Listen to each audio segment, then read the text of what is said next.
abordagens, algumas tendências de estudos, e é esse o tema que eu vou abordar. É importante eu fazer esse destaque porque o foco nosso de estudos, de interesse, de aprofundamento, está cada vez mais indicando para a gente que, em relação ao uso das tecnologias na educação, nós ainda não esgotamos os estudos feitos no campo do conhecimento da educação, a ponto de dizer, esses estudos não nos servem mais e nós vamos criar uma outra didática, uma outra metodologia, uma outra psicologia voltada para o uso das tecnologias na educação. Além da gente achar que esses campos aí, essas áreas de estudos ainda não foram esgotadas, nós consideramos também muito arriscado pensar dessa forma. Então, como se vê hoje em alguns estudos, uma didática da educação à distância, uma pedagogia midiática, uma psicologia dos meios. Por quê? Porque se a gente considera dessa forma, a gente coloca no centro do estudo não as relações, não o desenvolvimento psicológico, não as relações pedagógicas, mas a gente coloca no centro as tecnologias. E nós discordamos dessa abordagem tecnocêntrica, né? Nós consideramos, inclusive, que ela é responsável por muitos dos problemas que a gente vive no processo educacional, tá? Então, a primeira questão que eu coloco é essa: educação e tecnologias, abordagens e algumas tendências de estudo.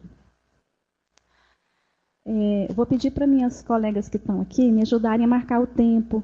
Então, quando passar uns 20 minutos, vocês dão um toque, tá bom? Para saber como é que está aqui. Bom, então, a primeira questão que eu acho importante destacar, então, é que as relações, e é importante que a gente fale nas relações no plural, as relações entre as tecnologias e a educação não é uma questão de ordem normativa, operacional, instrumental, ou seja, não é uma questão de como, né, de criar procedimentos de como utilizar essas tecnologias, como relacionar essas tecnologias com a educação. Elas envolvem essas questões operacionais e instrumentais, mas as relações entre as tecnologias e a educação, elas se constituem numa questão de ordem epistemológica. O que eu quero dizer com isso? Que ela... você está vendo aí, né? O Eduardo está aqui me ajudando com os slides. Está ótimo.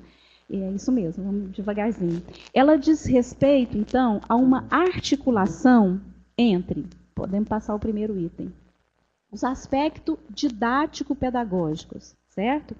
E os aspectos didático-pedagógicos das relações entre as tecnologias e a educação, eles são relevantes? São relevantes, mas eles não são suficientes para ajudar professores a constituírem práticas mediadas pelas tecnologias. Se ficamos só nos aspectos didático-pedagógicos, nós ficamos ou com aquela visão deslumbrada de que esses recursos tecnológicos vão resolver todos os problemas da educação, instaura-se o uso da internet e se tem uma educação moderna, né? Ou então aquela visão derrotista, né? Não vou utilizar, isso dá muito trabalho, os alunos não querem mais saber de ler, não querem mais saber de escrever. Então, os aspectos didático-pedagógicos são uma das dimensões desse tratamento, dessa questão, como uma questão de ordem epistemológica. Trata-se, então, de articular os aspectos didático-pedagógicos com uma concepção crítica e contextuada das tecnologias. Então,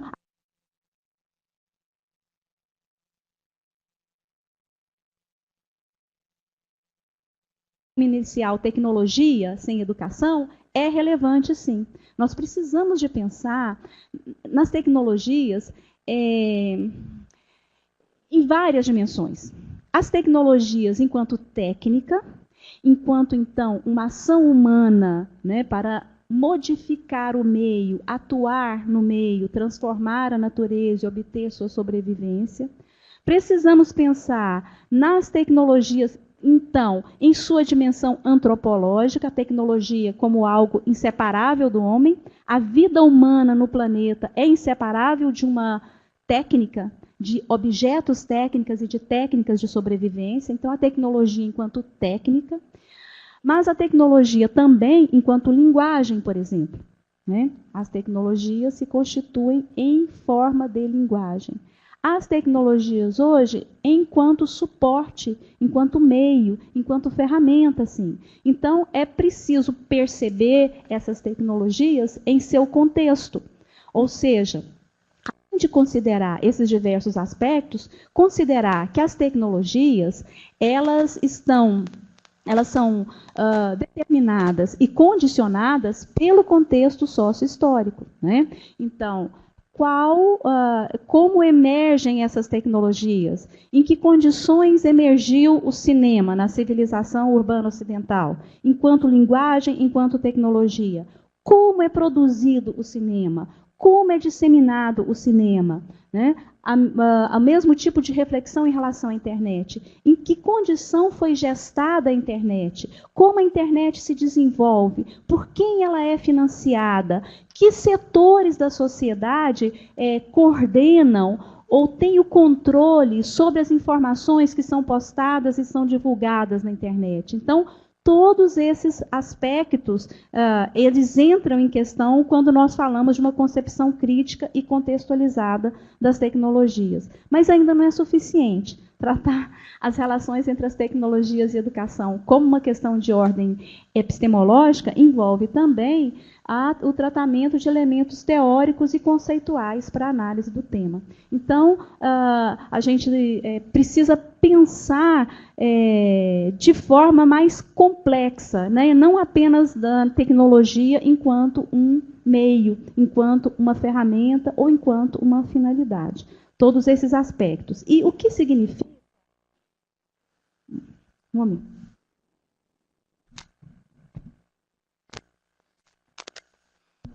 Trocando de microfone aqui.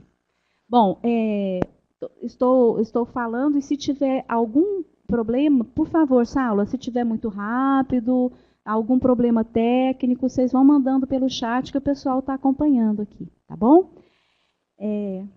Tá ótimo aí, né? Que bom. Tá bom. Eu estou aprendendo também, sabe? É a minha segunda conferência assim, virtual, e aí a gente vai aprendendo. Ok. O Eduardo também está pedindo para não iniciar bate-papo privado e utilizar esse espaço público, pelo menos nesse momento, é claro. Tá bom? Bom, então, como articular os aspectos ou... aí também me faz lembrar uma fala do Nelson Preto, é um artigo do Nelson Preto com o Lima Júnior, se não me engano, que eu acho muito interessante. É um artigo um capítulo de um livro de 2005, mas ele vai dizer assim: a inserção das tecnologias na educação não facilita o trabalho pedagógico. Ele usa a expressão complica, né? Eu tento ser um pouco assim mais elegante, eu falo complexifica as relações, mas complica mesmo. Ou seja, né, quando a gente pensa em instaurar práticas mediadas pelas tecnologias, estudar, pensar sobre essas práticas, sobre essas experiências, o caminho da simplificação não vai resolver o nosso problema, porque elas trazem elementos complementares. São tecnologias que são também linguagens. São tecnologias, como diz o Castells, essas tecnologias digitais que configuram a nossa sociedade, que tem um efeito marcante sobre as relações sociais, sobre as formas de comunicação, sobre os mecanismos culturais que se estabelecem, sobre as formas de arte, a economia, tudo. Então, não é um elemento facilitador no sentido que simplifica. Pode ser um elemento que amplifica, pode ser um elemento que enriquece, e, nesse sentido, então, mais uma vez, ficamos de acordo com o Nelson Preto e Lima Júnior. As tecnologias complexificam. A entrada das tecnologias no processo educativo complexifica. E aí, o que significa, então, articular esses aspectos, os aspectos didático-pedagógicos, você pode voltar o slide, por favor? Vou repetir, aí eu volto para aí. Então, o que significa, então, articular esses aspectos didático-pedagógicos, uma concepção crítica e contextualizada das tecnologias e os elementos teóricos e conceituais para análise do tema? Aí sim, vamos passar. Ou seja, como a gente avança numa base teórica? A próxima, por favor. Bom, nós achamos que não se trata, aí sim, é aquela questão que eu coloquei logo no início. Alguns colegas, alguns pesquisadores consideram que avançar numa base teórica significa pensar bases teóricas específicas para a tecnologia. Tá? Na minha opinião, não se trata disso. Se trata de tomar as bases teóricas dos campos do conhecimento que fundamentam os processos educativos, antropologia, didática, metodologia, psicologia e por aí vai, né? Então, tomar esses fundamentos e aprofundar, considerando as tecnologias como elementos contextualizados histórica e socialmente, né? Então, nós achamos que uma questão, um dos campos é o campo da pedagogia ou o campo da educação, bastante articulado com a questão antropológica, por conta dessa indissociabilidade, vamos dizer assim, entre o humano e o técnico, né? A técnica, ela nasce junto com o homem na história da civilização. Então, essa impregnância,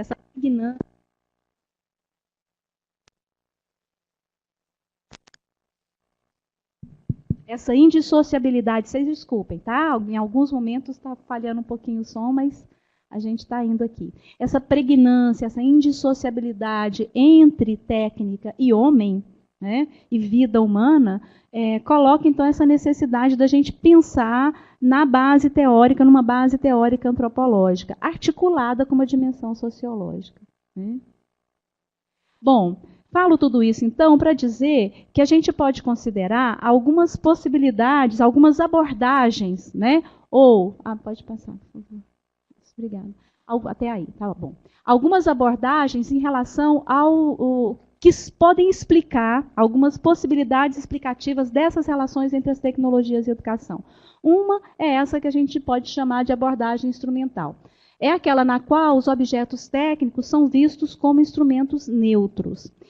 O que significa isso? Significa uma visão que é muito disseminada de que as tecnologias, elas não passam de ferramentas, não passam de meios que são inteiramente neutros. Então, esse microfone, essa câmera que está me filmando, o computador que está aqui do lado, toda essa parafernália que a gente está utilizando para fazer essa webconferência, a caneta que você está usando para anotar, o carro, cada um desses recursos tecnológicos, cada um desses meios são inteiramente neutros. Se eles são inteiramente neutros, o efeito do uso deles depende do usuário. Né? Então, um uso positivo ou um uso negativo, um uso para o bem, para falar em termos de senso comum, ou uso para o mal, vai depender da intencionalidade ou da ação daquele que está utilizando. Né? E essa abordagem instrumental, ela tem uma parte de verdade muito grande. Vamos passar o slide, por favor. Nessa concepção, então, os sujeitos educativos, eles é que vão determinar os usos que se faz da tecnologia. Então, o quadro negro, o livro didático, a internet, um programa de computador são inteiramente neutros. E o efeito do seu uso vai depender do uso que o professor e os alunos dele fizerem. É verdade. É verdade. Nós encontramos na página da internet, nas páginas da internet, por exemplo, páginas que nos oferecem informações sobre a nossa saúde, que nos oferecem informações sobre movimentos de resistência à opressão no mundo todo, páginas que nos apresentam receitas de bombas para grupos terroristas, páginas que divulgam sites de pedofilia, por exemplo. Então, nesse aspecto, a gente pode dizer que a visão instrumental tem uma parte de verdade, sim, né? Que essas tecnologias, elas têm uma dimensão, são meios, né? E que os efeitos do seu uso vão depender das pessoas que os utilizam. Mas não é só isso, né? A gente pode considerar também um outro tipo de abordagem, pode passar, por favor, só até aí, que é o determinismo tecnológico. O determinismo tecnológico é uma abordagem no oposto da visão instrumental, né? É aquela que considera que as tecnologias, elas são ferramentas portadoras de um sentido. Então, um telefone foi criado para comunicar, então o telefone vai ser sempre um instrumento utilizado para colocar as pessoas em diálogo.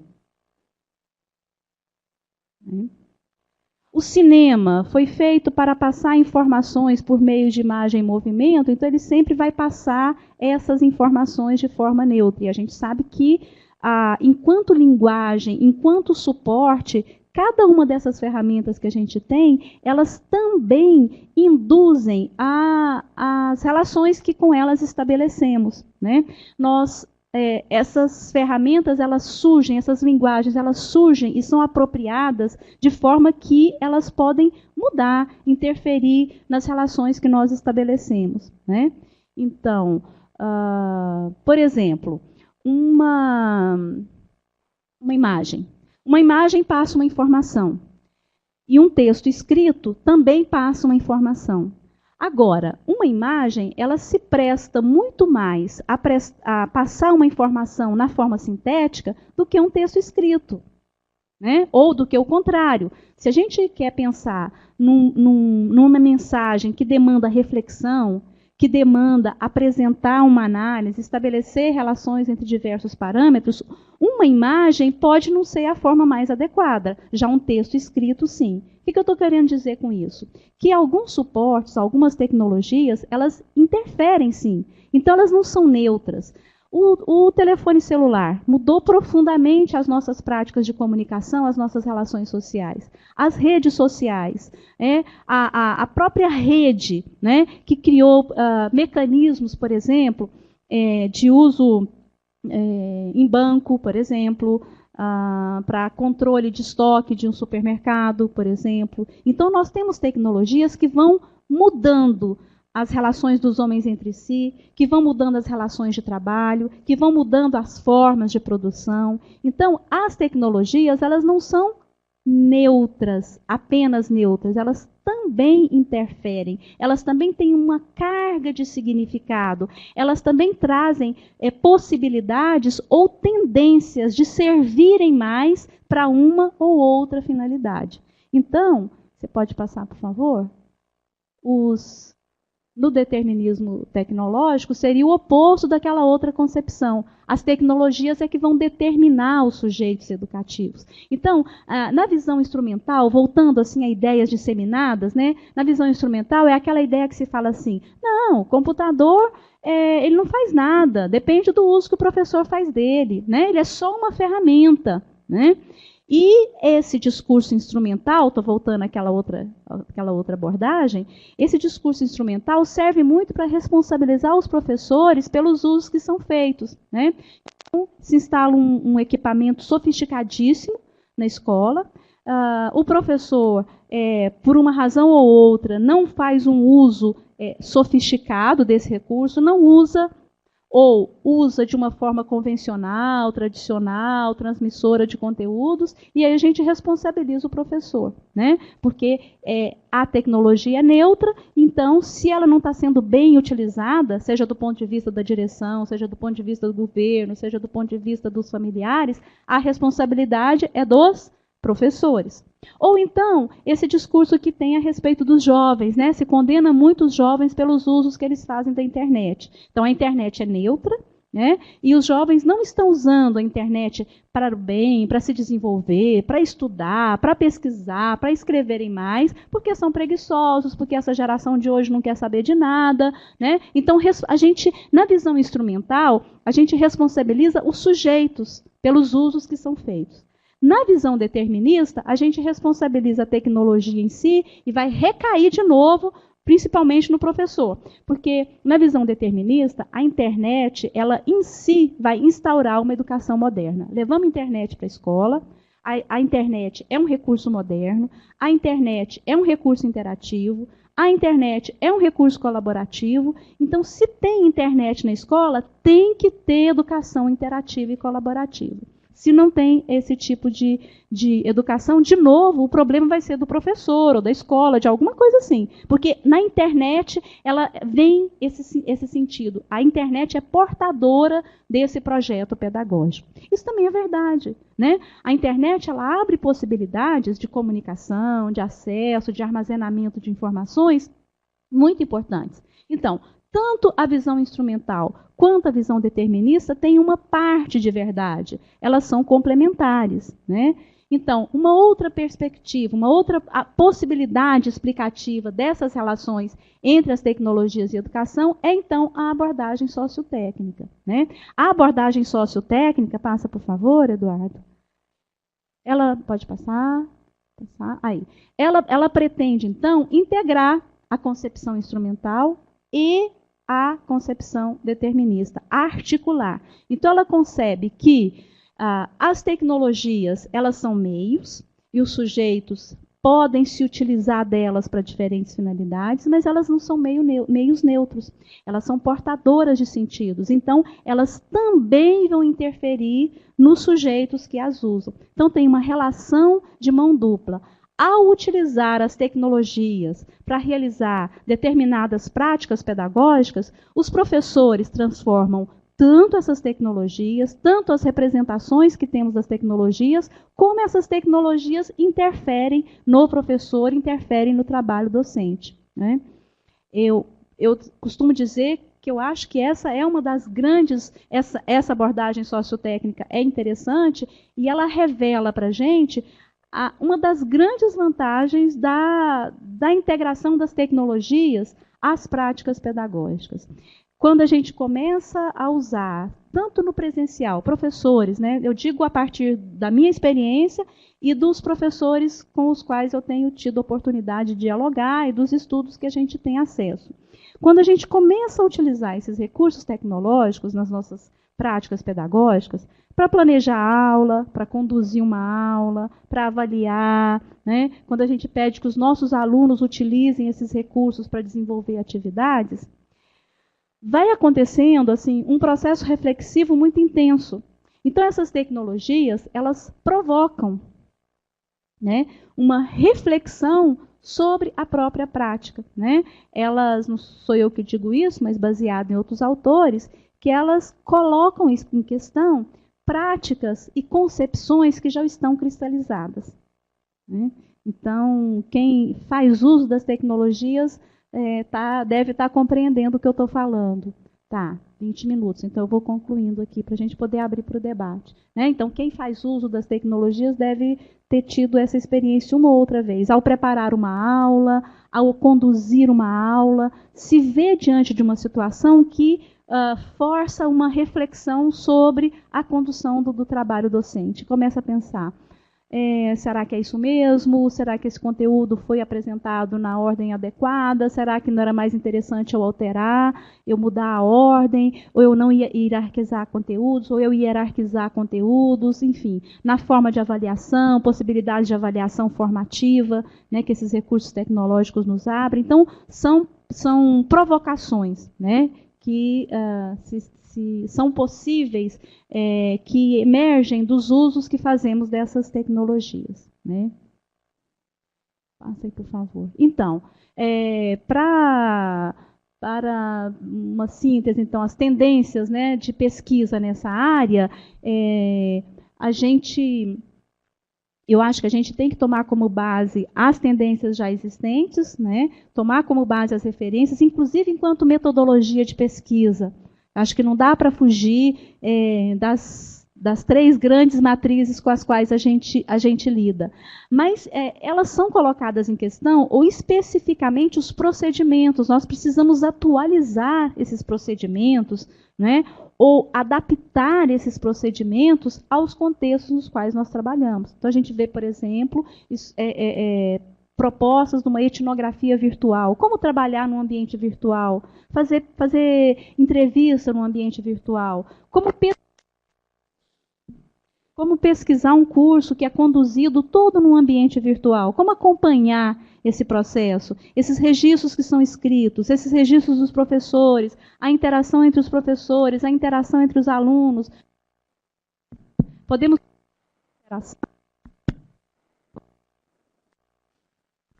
Ei. Trocamos de novo aqui o microfone, mas está dando tudo certo. Podemos chamar isso de interação? É interação, não é? Né?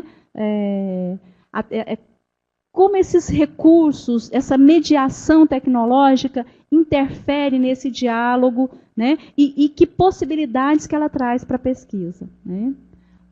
O outro, passa por favor. Outra questão é que nas tendências de pesquisa, então... Não, é isso mesmo, obrigada.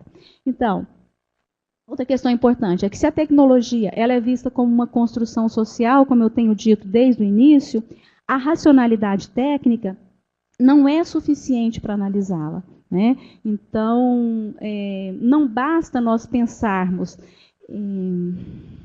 nas funcionalidades técnicas dessa ferramenta. Né? Essas funcionalidades técnicas são um dos aspectos. Né? E muitas vezes a gente vê as pesquisas centradas nesses aspectos aí.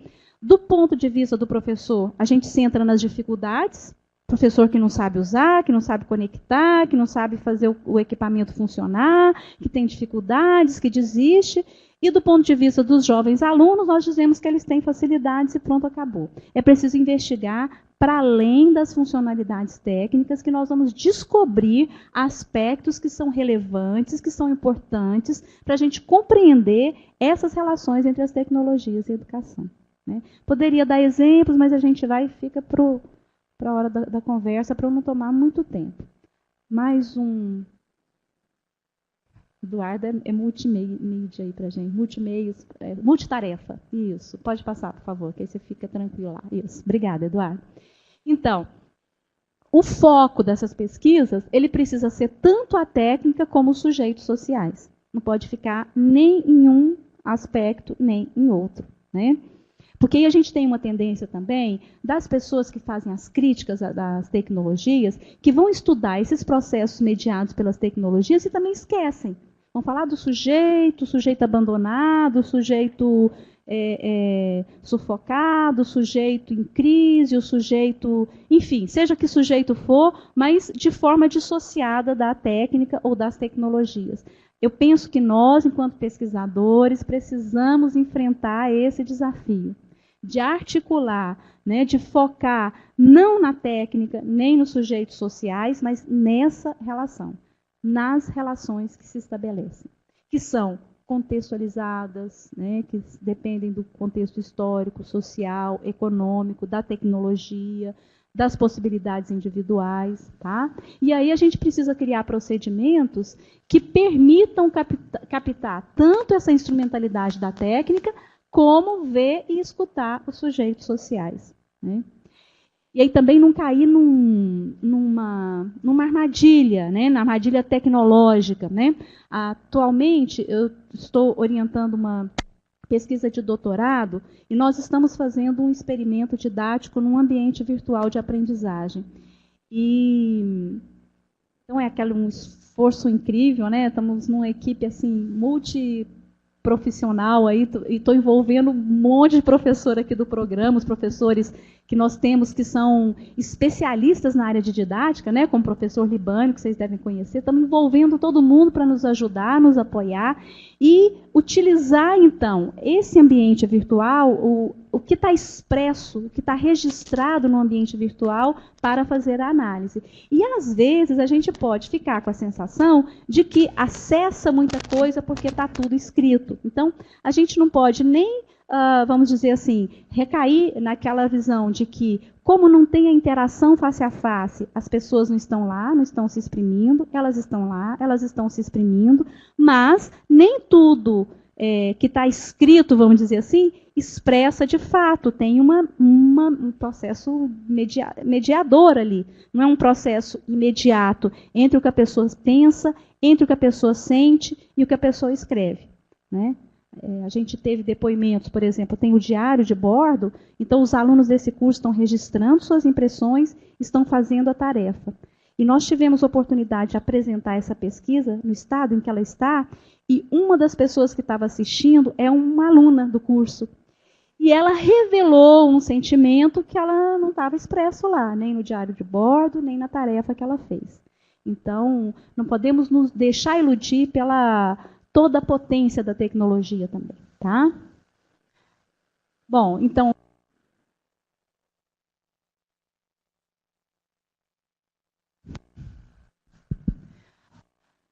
para fechar, né, para a gente abrir para o debate. Então, é preciso considerar essa articulação entre as dimensões técnica e pedagógica. Passa, por favor. Não é suficiente a gente observar os usos, passa, por favor. É preciso a gente fazer um estudo articulado entre uso e contexto. Essa é outra questão que está me preocupando. Embora a maior parte das pesquisas em educação, não sobre tecnologia em educação, em educação, boa parte das pesquisas em tecnologia em educação, elas são afiliadas ou a uma perspectiva fenomenológica ou uma perspectiva materialista histórica. E falam com muito cuidado desse contexto. A gente encontra, em geral, nas teses e dissertações, um capítulo falando do contexto. Eu penso que a gente fica com um problema aí.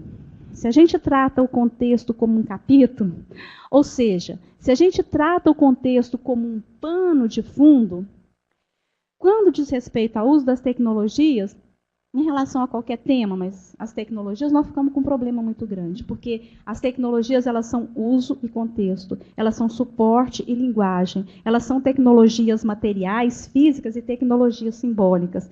Então, é preciso que a gente faça também esse esforço para desenvolver procedimentos e técnicas que nos possibilitem fazer análises que articulem os usos ao contexto. Pode passar. Então, aí tem o meu endereço eletrônico. Já digo de antemão que estou à disposição de todo mundo para a gente continuar essa conversa, mas fico também à disposição para as possíveis perguntas. Tá? Pode ser para as colegas que estão aqui, ou para quem está online, né, Sálua, ou para o pessoal do grupo de pesquisa da Uniub que está aí presente. Acho que vocês vão enviar pelo chat, se não me engano.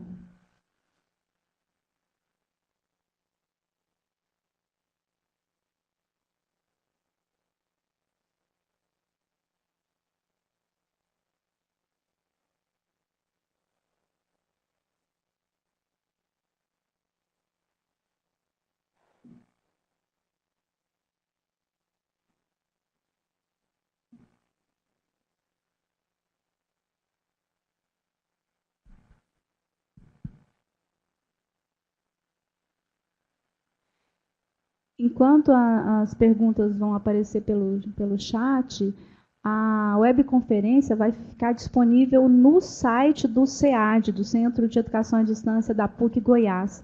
E o site vai aparecer para vocês, aí a tela deles, assim que acabar essa conferência, tá? Mas, de qualquer forma, é o CEAD, Centro de Educação à Distância da PUC Goiás.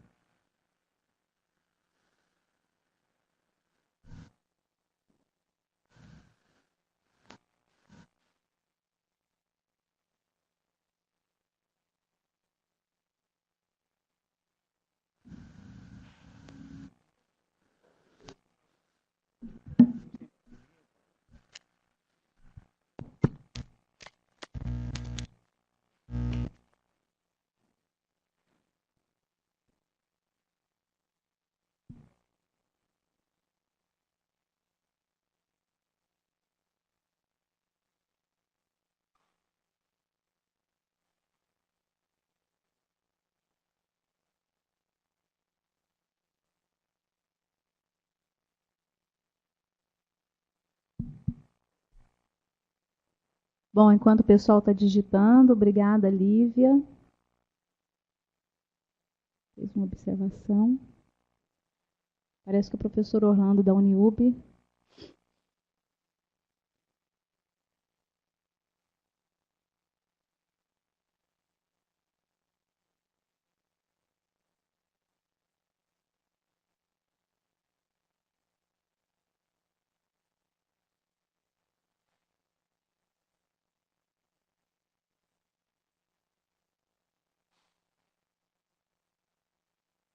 Se as meninas que estão aqui quiserem falar, enquanto o pessoal digita lá.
Professora Joana, você me escuta? Está escutando? Sim. Sí, sí. Professora, a gente tem algumas... Bom, primeiro que tudo, parabenizá-la pela palestra. É um prazer, uma vez mais, poder desfrutar de sua fala. Eu que trabalho com didática, vejo, me sinto impotente, não tenho soluções para algumas vivências que a gente tem e que são problemas que estão afetando a qualidade de ensino, o trabalho dos professores, sobretudo o ensino básico. Hoje os alunos passam muito tempo perante o computador, estão nas páginas sociais, o aluno faz leitura transversal o tempo todo, de uma página social pura para outra, de uma página para outra, de um blog para outro e tal, e ele fica um pouco alienado, ele não quer estudar História do Brasil, um tema importante para a formação. O Brasil é um país que tem, este é um exemplo, não? Que tem uma história de coronelismo, que tem uma história de ditaduras militares, mas o aluno não quer saber dessa memória histórica do país. Ele quer permanecer lá, pulando de uma página de internet para outra, um pouco de maneira alienada. Então, como a escola hoje, a didática de hoje, pode desenvolver processos de ensino-aprendizagem orientados conscientemente para uma formação que a sociedade sabe que é imprescindível, mas que as tecnologias estão intermediando aí e o aluno não quer, ou seja, ele não está com muita vontade de aprender, digamos, História do Brasil, porque é mais fácil e mais agradável para ele estar pulando de uma página para a outra na internet. Não sei se vocês têm uma apreciação sobre isso, como poderíamos lidar com isso, enfim.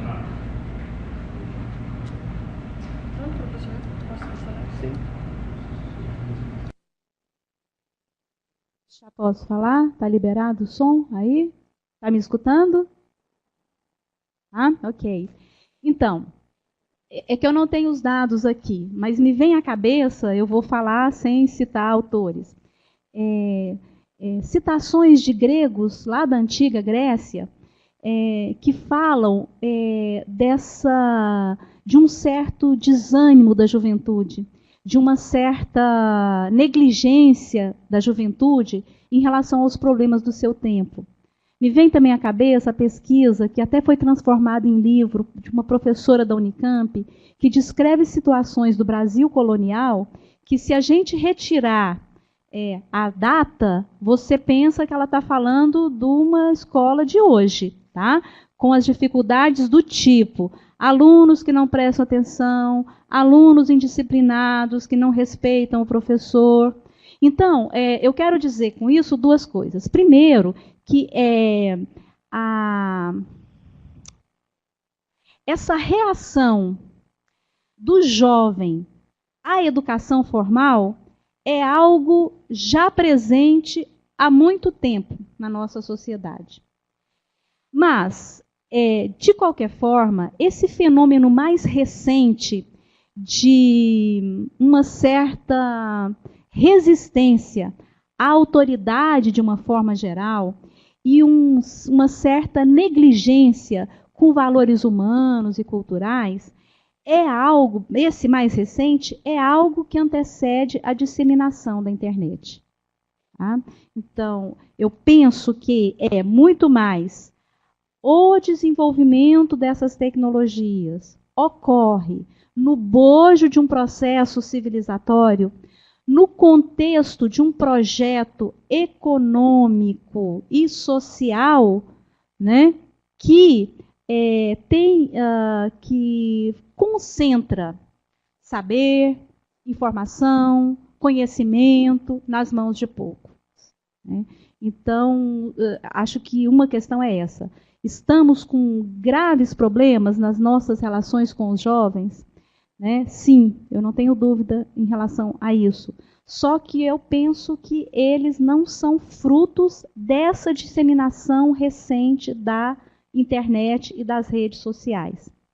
A internet e as redes sociais, elas têm favorecido, elas têm acentuado esse processo.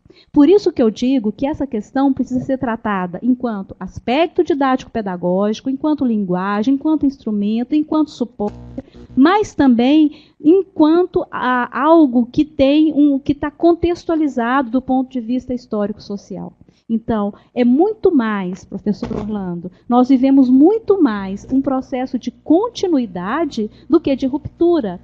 Essa desvalorização, essa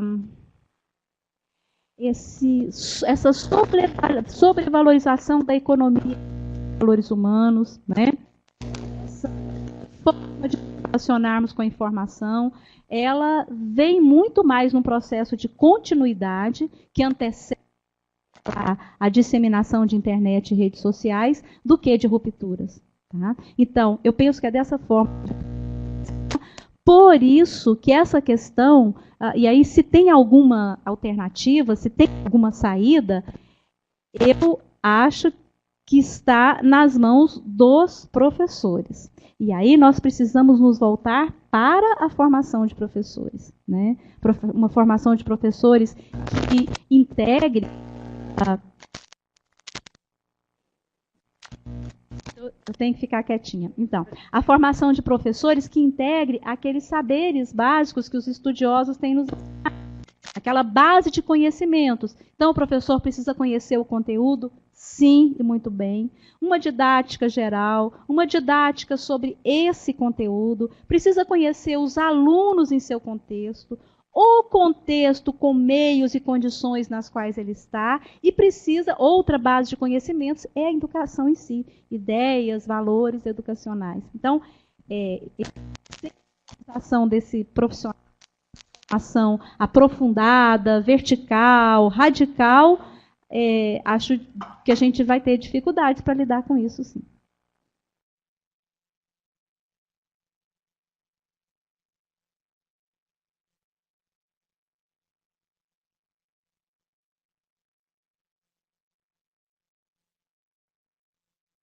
Tá, professora, vai. Vai. Venha para cá, professor. Pode fazer, Marilene. Você deve ter perguntas. Só Joana, você está me ouvindo? Tá. Não ela tô te ouvindo. ouve, só que ela não tem um retorno porque senão da microfonia, a gente desliga. Tá bem.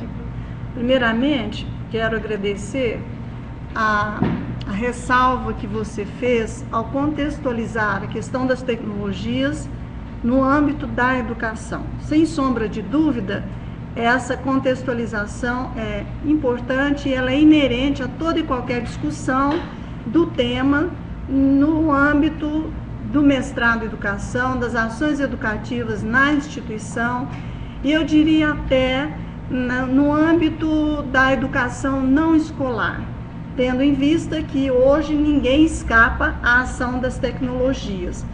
E nós estamos, neste momento, preocupados com o trabalho docente. Como que o trabalho docente se altera, se renova ou permanece tradicional, apesar do uso de tecnologias. O Orlando apontou a questão do controle do professor, de uma certa forma, o controle sobre ações indesejadas em relação ao uso dessas tecnologias na sala de aula, por exemplo. E eu gostaria de complementar perguntando o seguinte: como que você vê a relação ensino-aprendizagem, e especialmente o papel do professor a partir desse uso das tecnologias na escola?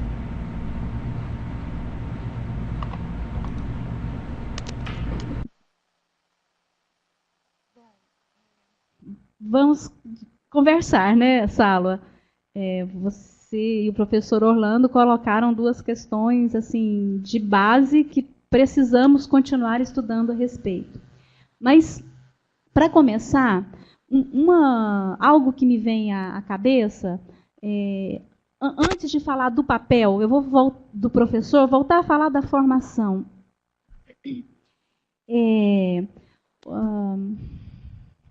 Se a gente considera, a gente pega a cibercultura como um conceito, né, e não como um conceito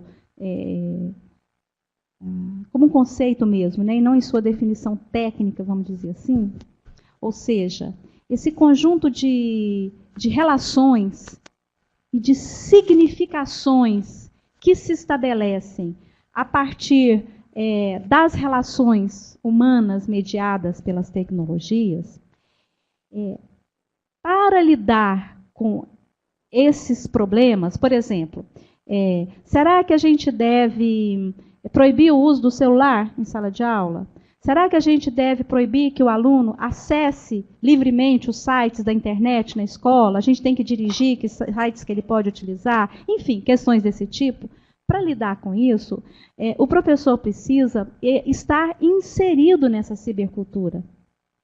Então, tem uma questão política, você entende muito bem disso aí, né? Tem uma questão política e de formação de base aí. Professor inserido nessa cybercultura significaria o professor com aquele conhecimento sólido, naquelas bases lá que eu enumerei, um professor que possa trabalhar numa instituição só, que tenha condições de acessar esses recursos, seja em casa, seja no trabalho, né? Ele ter condições de acessar, não necessariamente utilizar, né? Sou contra essa coisa de prescrever que o professor tem que usar iPad, tem que usar iPod, tem que usar celular, tem que usar filme, não, né? Mas ele precisa conhecer, né? Precisa conhecer, número 1, para estabelecer um processo de comunicação com os jovens que estão utilizando isso das mais diversas formas, e precisa conhecer para tomar essas decisões didático-pedagógicas. Então, ele precisa ter familiaridade com esses recursos. iPod, iPad, celular, com câmera, conectado à internet e tudo mais, né? Então, tem um processo longo pela frente para a gente conseguir, a gente se preparar enquanto professor para redefinir o nosso papel diante da presença das tecnologias. Eu sei que é pouco o que eu estou dizendo, assim, mas quem sabe a gente faz uma pesquisa em conjunto.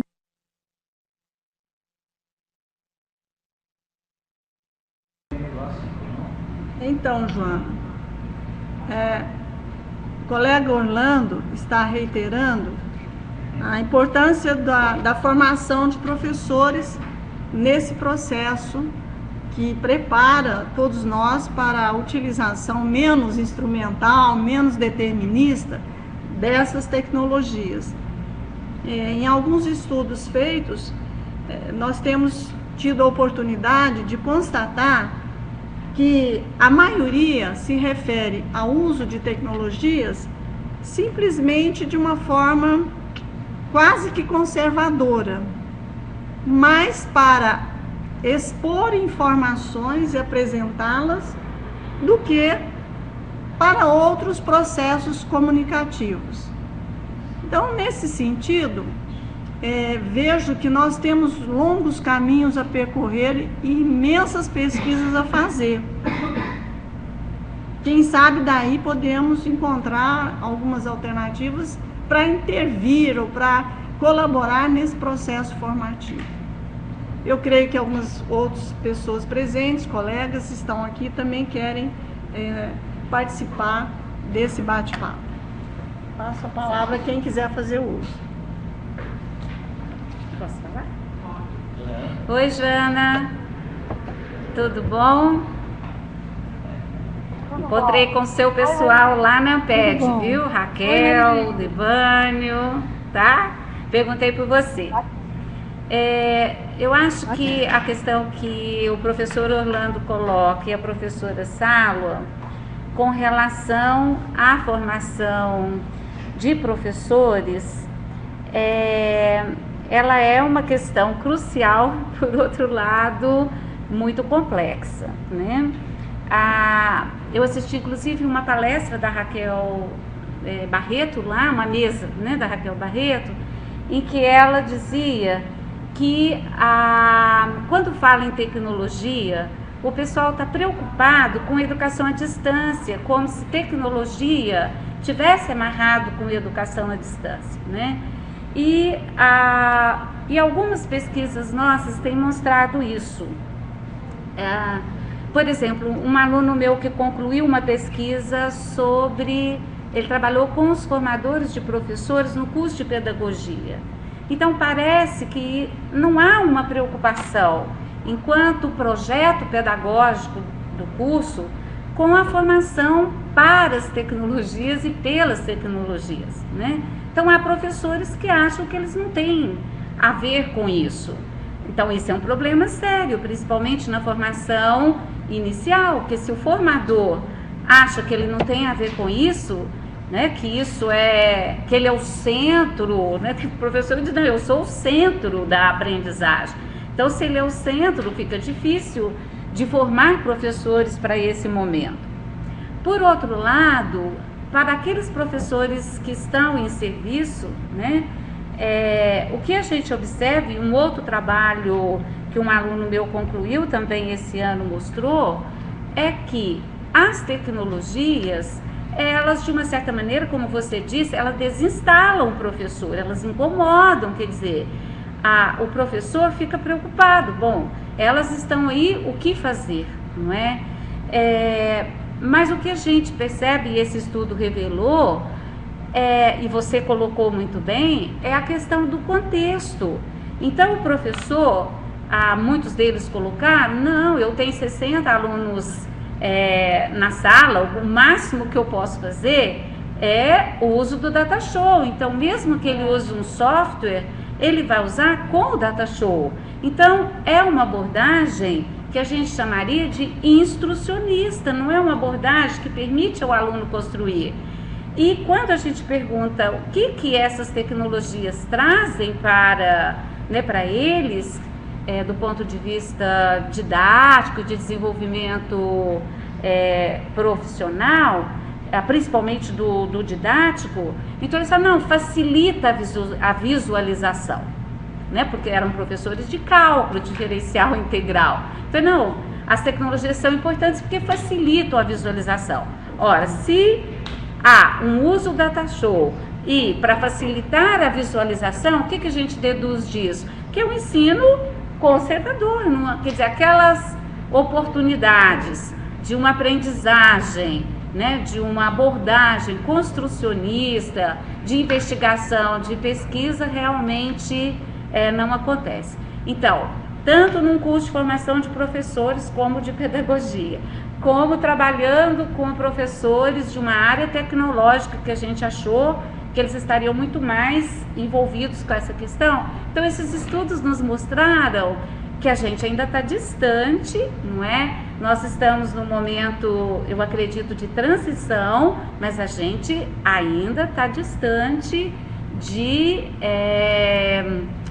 nem sei se de aprofundar, nem só a utilização, mas de discutir com esses professores qual é o papel dessas tecnologias, né, e como aproveitar, não é, tudo isso que está aí, certo? Bom, não é uma pergunta, é mais assim um comentário, né, que os estudos têm revelado, mas que eu gostaria de compartilhar com o grupo que está aqui discutindo.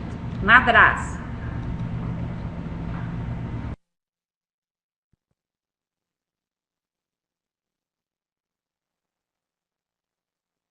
Prazer reencontrá-la também, Marilena. Concordo com tudo que você falou, né? Nós estamos estabelecendo um diálogo mesmo. Mas talvez, nas suas palavras finais, a gente possa discutir um pouquinho mais, eu possa problematizar. Que é quando você diz que, por conta de todo esse quadro que você traçou muito bem, nós estamos distantes distantes de uma integração de fato das tecnologias à educação.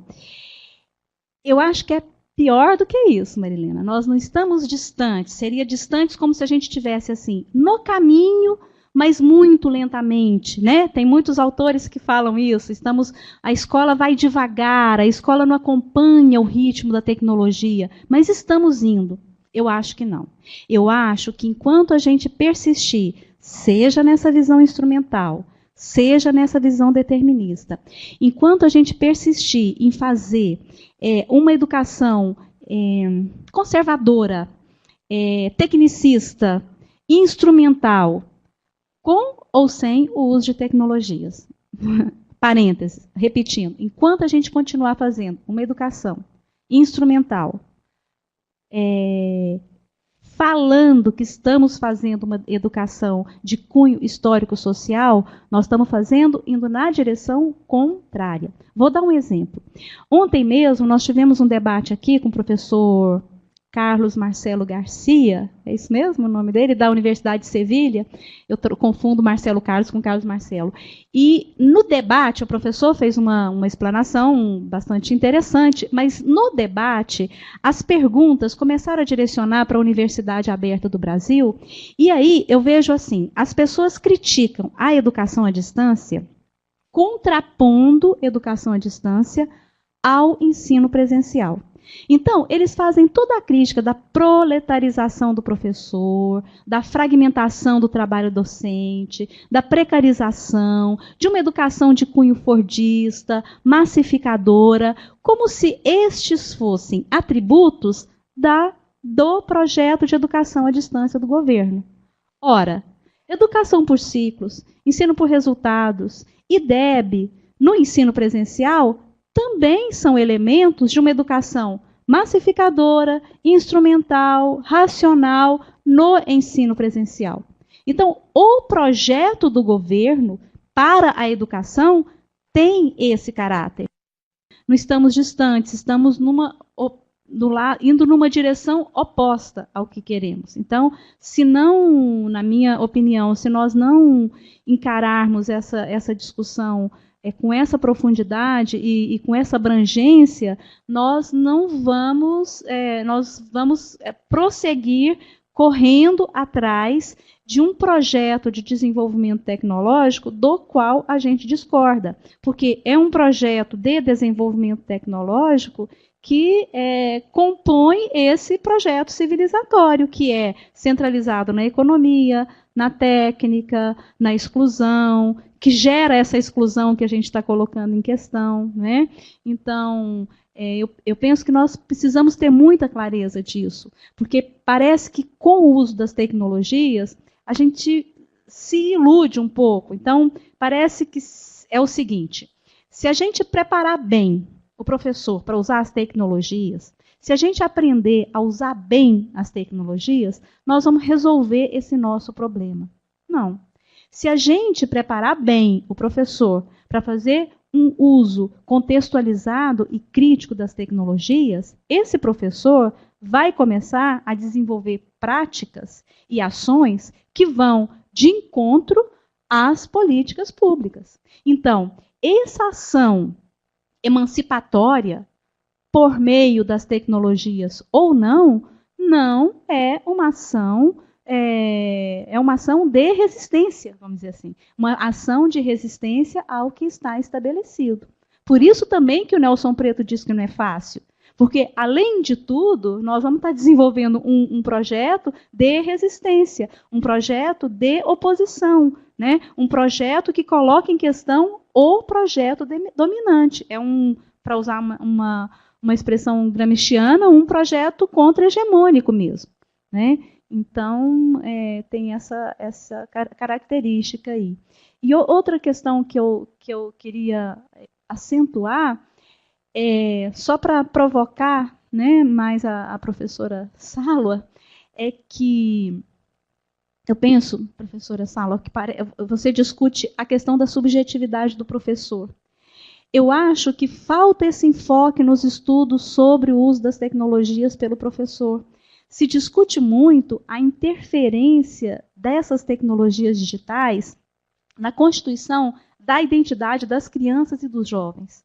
Agora, essas tecnologias, elas não se relacionam, ou elas não interferem, ou elas não se relacionam apenas com a constituição da identidade de crianças e jovens. Eu acho que tem uma reconfiguração identitária, não apenas profissional, entende? Profissional também, mas uma reconfiguração identitária de nós, professores. Tem professores que têm mais ou menos acesso a esses recursos, professores que usam esses recursos na sua vida pessoal, mas não trazem para o trabalho pedagógico, professores que também são pais desses jovens e têm essa preocupação que o professor Orlando colocou, né?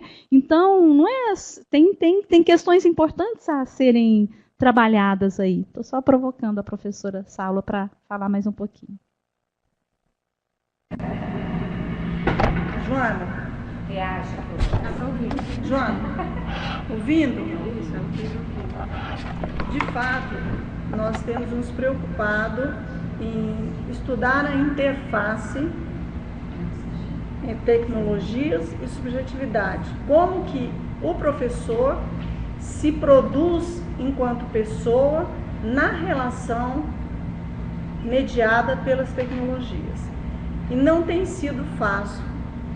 Não tem sido fácil alcançar os nossos objetivos, porque apesar dessa ruptura de barreiras cada vez tendendo a um aumento de uma mistura entre lazer, trabalho e vida, apesar então dessa miscelânea, né, dessa aproximação cada vez mais intensa entre o trabalho e a vida se misturando pelas tecnologias, quando se trata de discutir as reconfigurações da subjetividade em função do trabalho docente e da imersão na vida digital, nós temos ainda encontrado algumas dificuldades. Por quê? Não conseguimos ainda demarcar como é essa subjetividade do professor antes do uso de tecnologias, como que ele pensava, como que ele se sentia, como era o seu trabalho, como que ele faz essa leitura e como hoje, a partir do uso de tecnologias, de imersão cada vez mais intensa na vida digital, como que esse trabalho e essa imersão estão modificando esse professor, no referente a sentimentos, no referente à visão de mundo, no referente às suas relações com a realidade. não tem sido fácil. Se alguém tiver alguma dica, que nos ajude.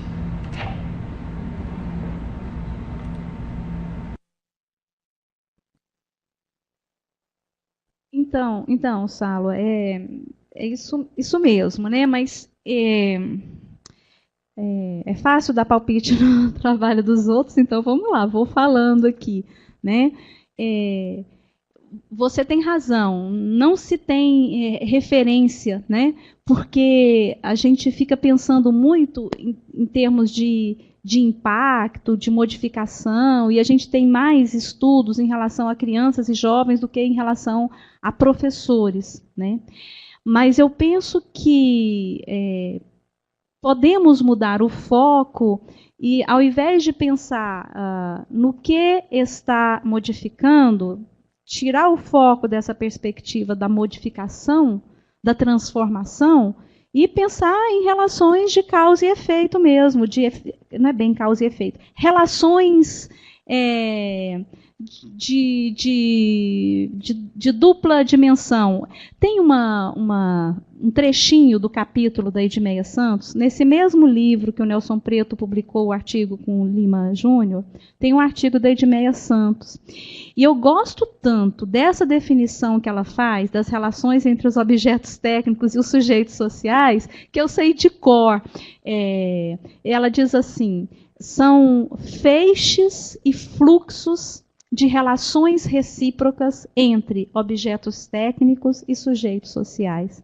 Então, se a gente consegue apreender assim, nesse movimento, né, talvez isso possa até me ajudar a formular melhor essa questão que eu coloco assim, usos versus contexto. Talvez parar de falar por aí e falar muito mais nessa dinâmica de relações. Porque se a gente pensa numa dinâmica de relações, a gente pode tratar cada contexto como um contexto, vamos dizer assim, né? Não que a gente vá prescindir do que ocorreu antes, mas o próprio presente nos dá indício do que vinha acontecendo, né? Vão trazer essas referências.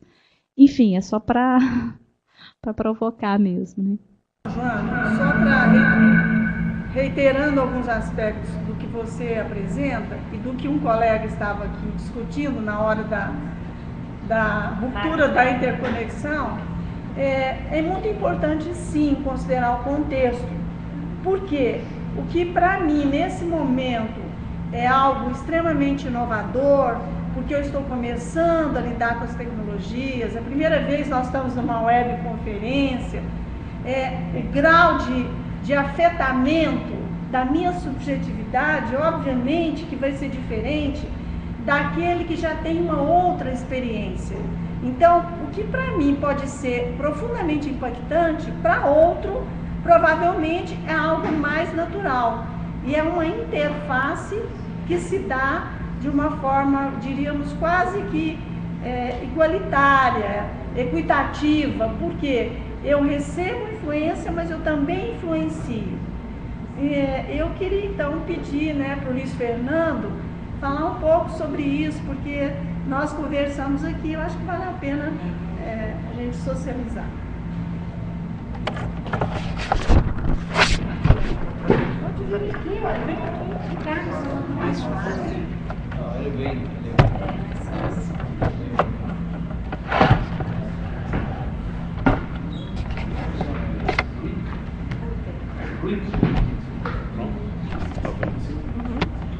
Boa tarde, professora.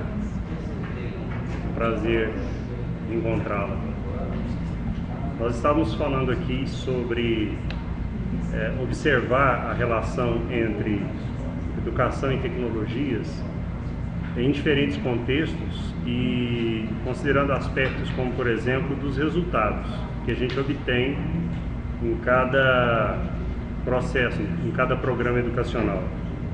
Nós vemos, nós nos deparamos com mudanças muito rápidas e às vezes até bruscas quando a gente circula pelo nosso ambiente de trabalho, dentro e fora da escola, em casa com os filhos que estão às vezes com a mão no computador, outra acionando uma console de game e na outra, e em cima da mesa um iPhone conectados assim com o mundo numa velocidade tão grande, trocando informações, e dizem que estão estudando. E às vezes a gente vê o resultado desse estudo como sendo um resultado favorável. Na sala de aula, nós observamos em determinadas instituições, em diferentes níveis de ensino, algumas instituições já com uma experiência muito avançada em termos de uso de tecnologia. Os alunos têm aulas presenciais, vão para casa e continuam assistindo essas aulas por meio da internet, e tem uma série de outros recursos que são utilizados. Se a gente sai dali e viaja alguns quilômetros, nós encontramos às vezes outras escolas em outros níveis de ensino com laboratórios de informática que não estão sendo utilizados, professores que às vezes não estão preparados ou estão com medo de encarar essa nova realidade. Encontramos alunos ansiosos por novas oportunidades e por encontrar novas formas de aprendizagem. Então nós temos muitos tipos de contextos, e isso torna essa discussão, esse estudo do uso das tecnologias na educação complexo.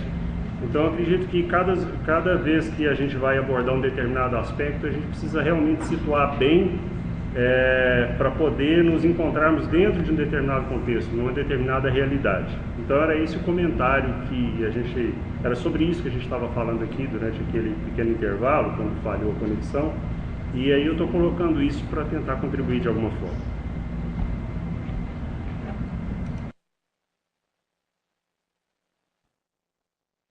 Então, professor Luiz Fernando? Isso? Então, muito bacana essas observações que você faz. Esse eu acho que é outro problema, né, da pesquisa em educação de uma forma geral, mas que afeta particularmente as pesquisas que envolvem processos pedagógicos mediados por tecnologias. Um que eu dizia é a gente fazer a afirmação de uma abordagem histórico-cultural como se ela fosse pré-definida. Então, são práticas conservadoras e maquiadas e num discurso de outro tipo. Outro é esse. A gente faz pesquisas, a maior parte das pesquisas em educação são estudos de caso, né? E a gente faz as pesquisas e fala das nossas pesquisas como se a gente tivesse feito uma pesquisa internacional e tivesse fazendo uma referência ao quadro internacional a respeito daquilo, né? Então a gente fala assim, o professor, a gente fala o aluno, o jovem, a criança. E não é, né? A gente tem acesso a um professor, né? Os professores daquela comunidade, os jovens daquela categoria social, daquele meio histórico-geográfico e por aí vai. Então, eu penso que essa atitude, ela é fundamental, é uma atitude político-epistemológica fundamental. A gente criar o hábito de, quando a gente estiver falando das nossas pesquisas, dos nossos estudos, ou das pesquisas e estudos às quais estamos nos referindo, sempre lembrarmos isso, para a gente, para os nossos alunos, para os pesquisadores com os quais a gente está discutindo. Né? A que contexto, a que grupo se refere essas observações aí que a gente está fazendo. Né? Você falava, e eu pensava, eu tive a oportunidade de ir a uma comunidade quilombola aqui em Goiás, um quilombo, né? E a mesma história, tem comunidades quilombolas com configurações as mais diversas. Então, essa na qual eu fui, chama-se Engenho 2, é perto do município de Cavalcante, ela funciona como uma vila. Então, politicamente, ela não tem autonomia, vamos dizer assim, ela é ligada a esse município de Cavalcante, mas ela tem uma liderança local, ela tem um posto de saúde, ela tem uma escola, até de ensino médio. Eu até tive a oportunidade de conversar com a primeira jovem que teve toda a sua formação naquele quilombo. Então, ela concluiu o ensino médio. Então, ela estudou ensino fundamental, educação infantil, ensino fundamental, ensino médio naquele quilombo, se formou e hoje é professora do ensino médio na escola do quilombo de química, biologia e uma outra disciplina lá que ela falava. E estou falando tudo isso para dizer que eles têm um laboratório de inclusão digital. Tinha um laboratório na escola, as máquinas foram se estragando e eles pararam de utilizar, não deram manutenção, e tem esse laboratório de inclusão digital que eles dão treinamento para os jovens, ou deixam espaço para os jovens utilizarem, né, da forma como podem. Eles agendam os horários e vão utilizando. Então, só ilustrando, né, vendo assim como é diverso só o nosso país, como ele é diverso e como são distintas as relações de jovens alunos e de professores com a escola, com a educação, com as tecnologias, com o uso das tecnologias como recursos pedagógicos, como as expectativas são distintas, às vezes antagônicas, né, em relação a esses recursos. Então, eu penso que esse tratamento é bacana, essa sua observação é fundamental para nós, pesquisadores, sobre esse tema, né? E é isso.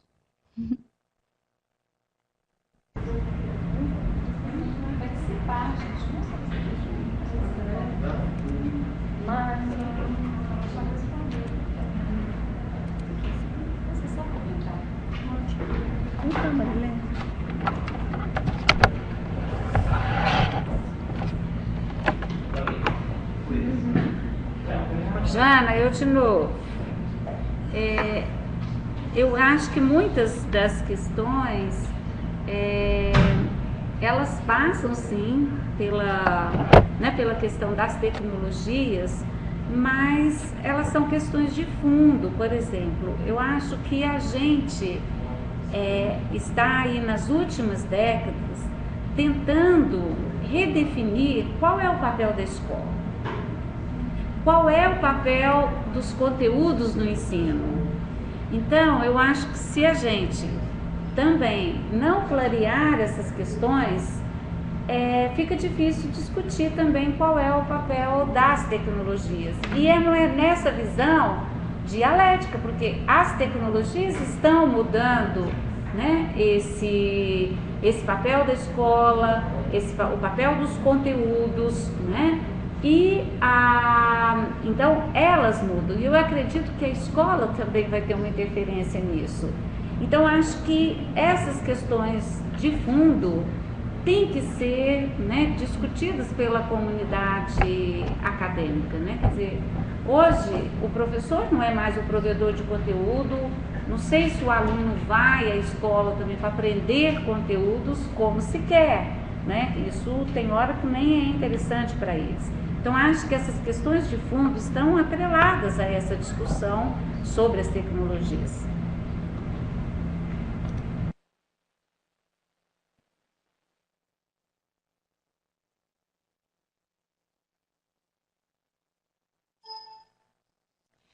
Então, Marilene, a partir do que você fala, de novo, né? Estou concordando com tudo que você fala.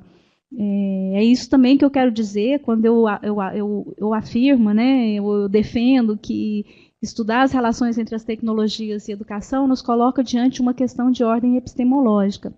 E aí, a partir do que você diz, me dá vontade de falar o seguinte, né, dessa dificuldade que a gente tem de articular os diferentes pesquisadores. Vou dar um exemplo, né? Tem uma dimensão do nosso estudo, você trabalha com educação matemática, não é isso? Então, os pesquisadores, os estudiosos da educação matemática, até o exemplo não é bom, porque nesse campo a gente encontra muitos estudiosos e pesquisadores da educação matemática que se interessam pelo tema, que se interessam em dialogar sobre esse tema e a pesquisar sobre esse tema, né? Mas é preciso intensificar essas relações, né? Vou dar outro exemplo, no campo da didática.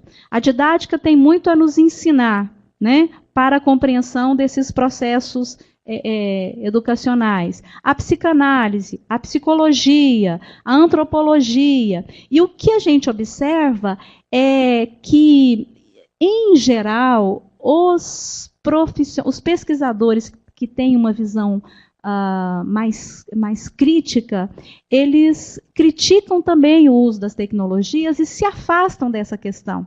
Então, a gente encontra, assim, o pessoal que está estudando didática, antropologia, filosofia da educação, psicologia da educação, né, e que desconfia da presença das tecnologias na educação. Aí, eles nem querem saber.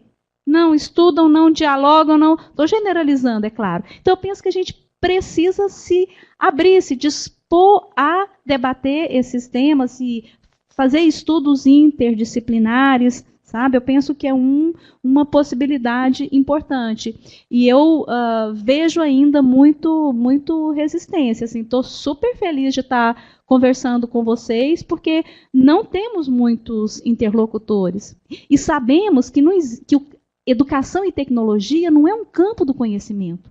Eu estudo educação e tecnologia à luz da pedagogia, da psicanálise, da didática, enfim, da educação matemática, dos diversos campos do conhecimento, né? Então, eu não vou retraçar, eu sou uma pedagoga, eu estou orientando trabalhos dessa direção aí, eu não vou retraçar toda a minha trajetória, eu preciso do diálogo com esses profissionais, com esses pesquisadores desses outros campos, né? Então, é só por um lado, um apelo, né? E por outro, assim, expressar a minha alegria de ter esse diálogo com vocês, né?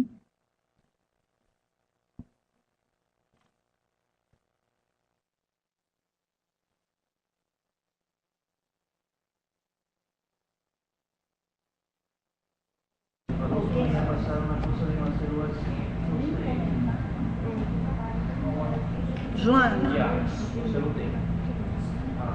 penso que estamos iniciando uma parceria, não só pelas conferências, pelas bancas, mas acredito eu, também pela pesquisa. Você traz aqui algumas possíveis questões que podem nos mobilizar nas nossas reuniões de grupo, nas nossas pesquisas, nos nossos debates, nas nossas aulas. Em nome de todos os presentes, tomo a liberdade de dizer isso aqui, e quero agradecê-la imensamente. Acho que nós vamos sair daqui com muitas questões, com muita vontade de continuar nesse debate, quebrar resistências e, quiçá, construir conhecimentos. Quero agradecer também, de público, ao Ruiter e à Juliana, ao André, toda a equipe que nos deu suporte para esse momento, aos colegas presentes, aos alunos, e dizer que foi muito produtiva essa tarde, graças à sua participação responsável e compromissada. Muito obrigada.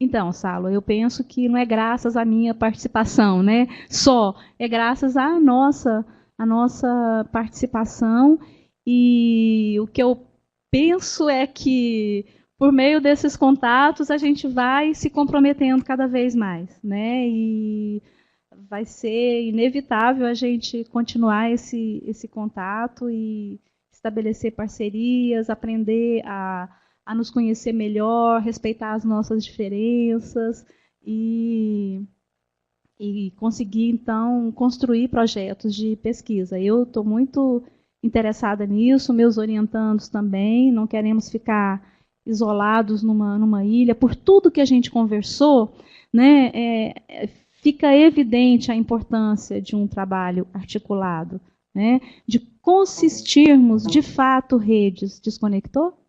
não, de consistirmos, de fato, redes, né? A rede não é só uma palavra, a rede não é só essa conexão online, né? É tudo que podemos estabelecer de fato. Então, eu agradeço também, né? Acho que estamos todos gratos e felizes, e espero que a gente possa ter outros momentos. Vamos tentar articular um outro momento. Eu gostaria muito isso a gente agenda depois, mas de ter um momento no qual alguns orientandos meus apresentem seus trabalhos para que vocês possam comentar. Eu tenho tido essa experiência, apresentado pesquisas em andamento, isso nos ajuda muito. A duração do curso de mestrado e doutorado ela é muito reduzida, então eu penso que nós precisamos criar estratégias para fazer o contraponto desse tempo limitado e garantir um mínimo de qualidade aos nossos trabalhos. Então já fica lançada a ideia de uma outra reunião na qual a gente faça essa apresentação de algumas pesquisas para vocês nos ajudarem, comentarem, discutirem, tá ok? E agradecer o Eduardo, que também é o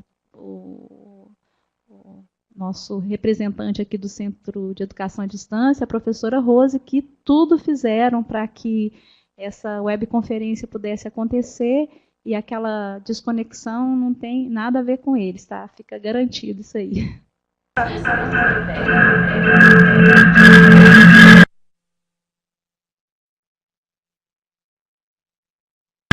Jana, todos nós gostamos da ideia. Acho que podemos, num segundo momento, sim, estabelecer uma agenda de discussão de projetos, de pesquisa, de socialização de nossas experiências. E fica aqui o compromisso, penso que meu e seu, de tocar essa agenda, tá? E um bom final de semana para todos aí, para nós também.